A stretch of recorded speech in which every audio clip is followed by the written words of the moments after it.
gusto mo ng tulong namin para malaman kung sino yan si A. Pagkatapos mo itago sa amin, ngayon magpapatulong ka. So ano, ayaw nyo ba?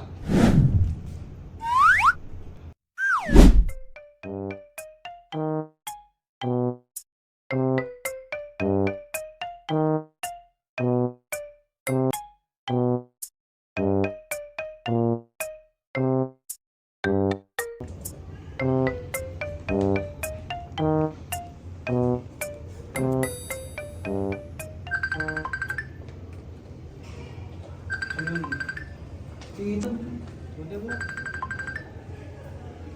Oh, nasan kayo? Gagi pre, kanina pa kami dito sa room. Pero wala pa kami nakikita eh. Ha? Eh, kanina pa ako kayo hinihintay dito eh. Ha?